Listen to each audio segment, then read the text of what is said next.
Tage worked on this study at MIT that I saw an article about, and I found it incredibly fascinating.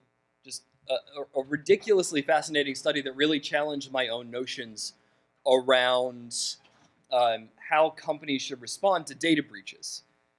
Because my preconceived notion around how companies do respond were completely turned upside down. So I asked Tage if he would join us, and Tage, by trade, you are a psychologist. That is your field of study. So he comes to us as a psychologist and is graciously um, sharing this research that he did. It's really some interesting stuff. So you ran a study at MIT on data breaches, but your expertise is psychology. Could you explain that? How did you end up here? Sure. Hi, everybody. The way I think it really started for me was with the Target data breach in 2013. So, as many of you remember, this was a case where there were, let's say, about 70 million customers' personal information was compromised. I think at the end of the day, Target was liable for almost $1 billion in terms of lost sales and liability. And what was really interesting to me at the time was Target took a lot of blame in the public sphere in terms of their poor handling of the situation and their kind of negligent security practices. But what was really interesting was that no one felt any sympathy for Target, even though they had been the victims of a crime committed by sophisticated hackers. Right? This kind of discontinuity in terms of, well, what are the characteristics that make you eligible for eliciting blame for your transgressions, but not getting sympathy when you've been victimized, I thought was kind of an interesting thing that we don't normally think about in the context of companies. So, as Nick knows, my background is in terms of how do people make judgments of right and wrong when they're dealing with other people. But in marketing for many years, there's been this kind of push to say that, well, when we interact with companies, we treat them as if they're people, as if they have minds, brands have personalities and that sort of thing. And so I got really interested in, well, how far can we really push that idea? Is it the case that we really do treat companies as if they have minds and they're human? Or is it that some mental states only scale up a little bit and others scale up a lot, and actually we treat companies as if they're kind of half human? And so that's the kind of interesting psychological question. And then the sort of applied question becomes, well, if it does turn out that actually we kind of treat companies as if they're sort of half human, as if they have half minds, what are the consequences going to be for things like corporate reputation, for things like crisis management? Well, your research talks about sympathy and either anger or blame as big parts of the findings. And who receives sympathy or blame in a data breach? So the basic kinds of things that we found can probably be summed up like this. That when it comes to how people interact with big companies especially, they do seem to have the sense that those companies can think, that they can reason, that they can intend, that the Googles and the Microsofts of the world can have plans and intentions and make goals. But people don't seem to have the sense that those companies can feel. They can't have sensations. They can't have emotions. Google can't get sad. It can't feel pain. It can't, have wants and desires in the same way that a human being can. And so that's the sort of interesting psychological piece. The interesting applied piece becomes this, well, okay, if it turns out that companies can think but they can't feel, then what are the consequences? And it turns out that those thinking kinds of abilities, those abilities to intend, to reason, those are really important for assigning blame. That if you can't think, if you can't intend, then you don't get blamed for things. Meanwhile, those feeling things, those abilities to have emotions, to get sad, to feel pain, those are really important for assigning sympathy. If you can't feel pain, if you can't get sad, then people don't feel bad for you when bad things happen to you. And so what this means is that for companies like Target that are data breached, that get hacked, they end up facing a kind of double blow in evaluations, right? Because on the one hand, their ability to think makes them eligible for getting blamed for all the bad things and mistakes they made. But their inability to feel means that they don't get sympathized with for the bad things that happen to them. So if corporations can have companies can have feeling or have feel or have feelings, but aren't capable of thinking. Other way. Yeah, but strike that, reverse it. How should that inform their interactions with the public in the event of a data breach? So I think this is where it starts to get really interesting. It's like when we start to think about questions that have to do with strategy, right? Well, what should you do in these cases? So what we've looked at are a couple different strategies that companies kind of take. One strategy is to sort of try to humanize your brand in different ways, try up that feeling quotient. What we found is that that's really hard to do, it turns out. Companies struggle to do that. It's not as effective as you would hope it to be. That you can increase it, but you're never going to get up to the level that a human being has. And so that's going to be hard. What we found is more effective is to try to capitalize on the mental states that people are already willing to ascribe to companies. So it turns out that those same kinds of thinking states, those same abilities to reason and intend that make you eligible for getting blamed, are also the same kinds of things that make you eligible for getting praised when you do something good. And so what we find is that, in the same way that companies can get blamed for their transgressions, they can get credit for the positive actions that they take. And so what this means is that the relative benefit to them for taking responsibility during crises, for things like corporate social responsibility, ends up being greater than what we previously thought. That maybe it's the bang for your buck for an individual entrepreneur may actually not be necessarily as great because they have other things they can do to get that positive social capital. But for big companies, it turns out that this really works. And is there a difference in how the public perceives a company based on their size? I know is size a factor? Yeah, so size is a factor, right? So as you scale down, as you get smaller, those abilities to feel go up, your ability to get sympathy goes up. It's not as big of a difference as you would think as you get from big companies to kind of small companies, but certainly once you get to really small, once you get to like one-person operations, a couple people, then yeah, you can, it changes, right? People think, oh, they can feel, and they feel bad for them when bad things happen. But as you get bigger, that goes away. So the challenge quotient grows as the company grows. Yeah, so the relative advantage then to kind of taking responsibility, taking pro-social action ends up getting bigger as the company gets bigger. In our preparation for this session, we actually had a sort of a sidebar conversation that, as an example of how the public perceives organizations or companies, we talked a little bit about the RIAA.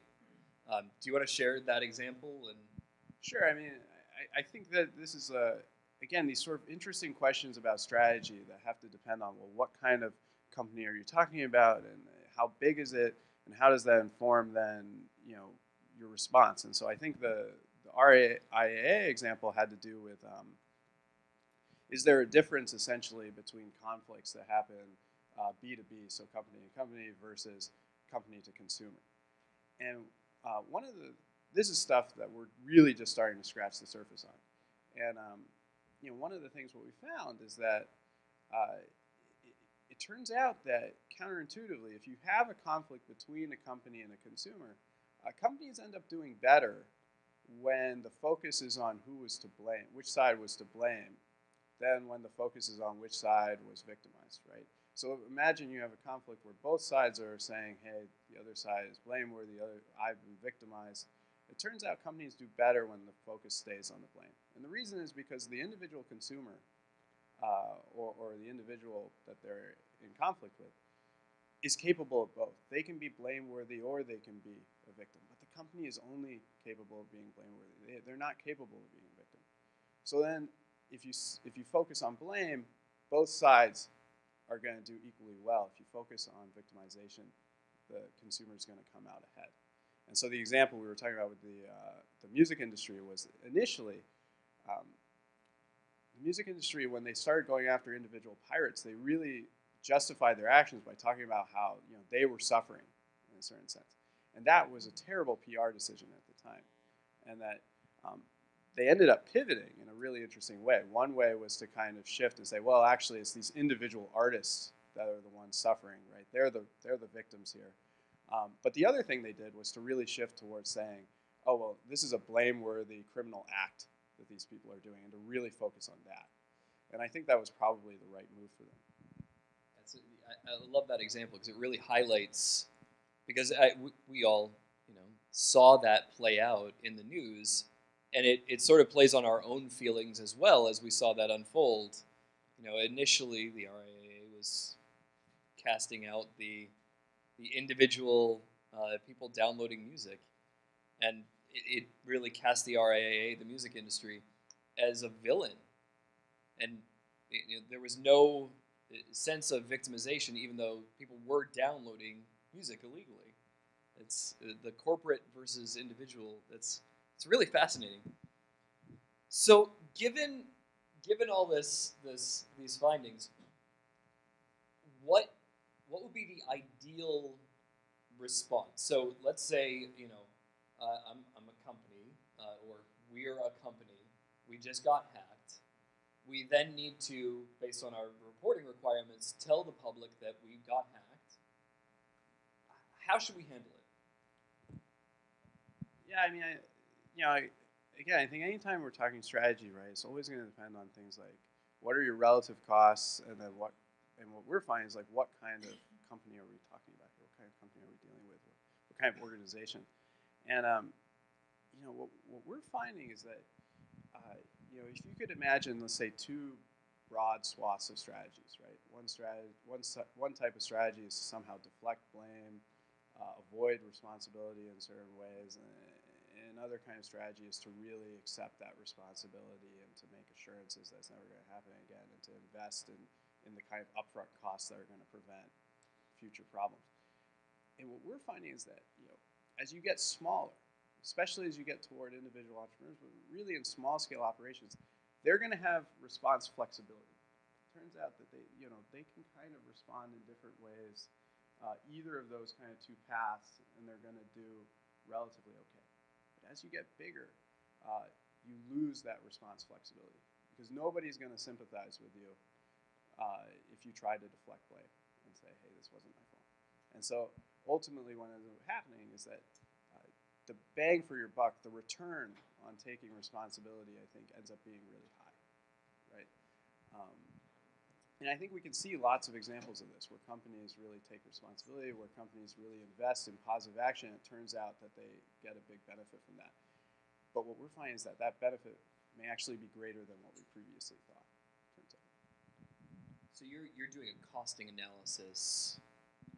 Yeah, I mean, I think that's kind of the only way you can do it. If you think that, a lot of times, like, if you're Mercedes in the 90s and your new line of cars flips, and it turns out that initially you try to say that, oh, well, it was an unfair road test, right? So this was what Mercedes did with their A-Class. It was an unfair road test, and nothing's wrong with the car, and then it turns out nobody responds well to that.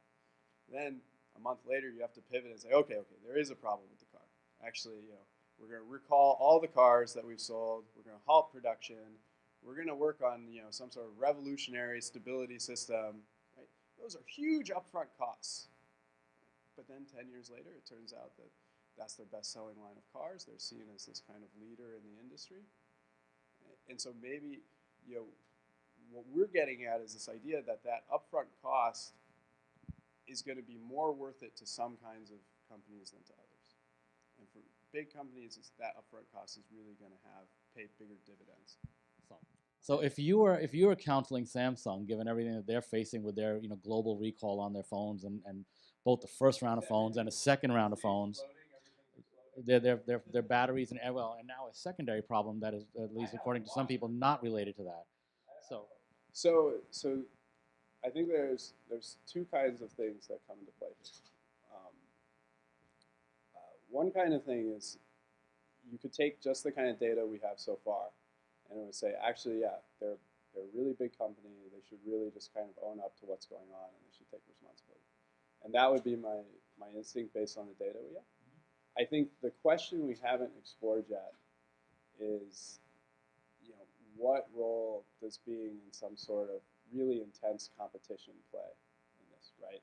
And so because what we haven't looked at is how does this play out when you've got a rival that, you know, is it just being big, or is it sort of relative bigness in the context of the companies people are thinking about? And so that's the part of it that I don't think we know just yet. Another kind of interesting example would be like Yahoo right now, right?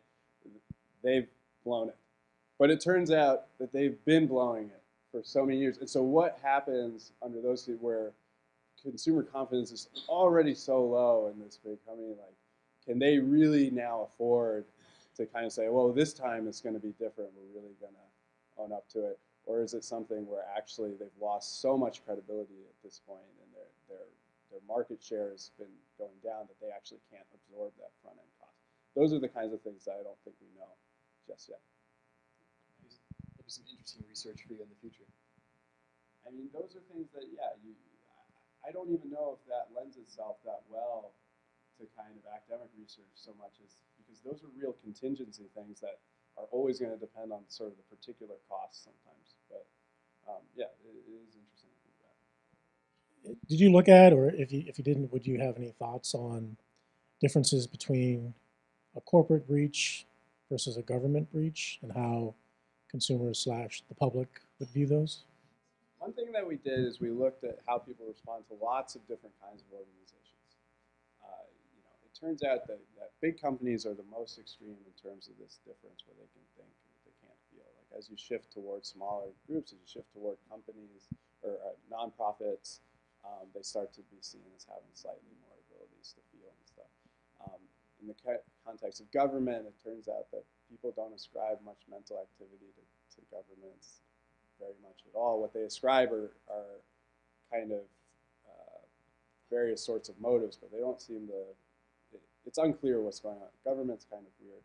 And so in terms of government breaches, basically what ends up happening, and this is, again, this comes back to what we were talking about a second ago with credibility, right? At least in the research we did, what we found was that people are just looking for any angle to get upset at the government. And so it turns out that they just do badly under any sort of condition that we set up. And so that's why I wonder sometimes if basically there's going to be some interesting story about what's your entering credibility. And if your entering credibility is really, really low, is that going to kind of shift this whole story in some ways? And I think that's what's going on with government. The other kind of interesting thing we looked at had to do with cases like in the context of data breaches, cases where only customer information is compromised versus company information is compromised versus both. And here what we find is this kind of, it really does make a difference, which is that if you're an individual entrepreneur and you're seen as having the abilities to think and to feel, it turns out you can use your own suffering to buffer against your blame. So if you also got hacked, if the individual entrepreneur has also been compromised, also been harmed in some way, then people will feel less angry at that individual. They'll be more likely, they'll express like greater purchase intentions. They'll be more likely to stick with them. They'll stay loyal to a greater extent. Whereas for the big companies, they can't actually buffer their blame with their victimization. They can't say, oh, we were hurt too. So.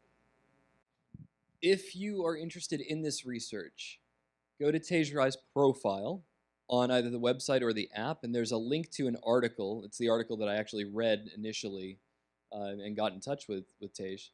That article has a link directly to the research that you can download as well.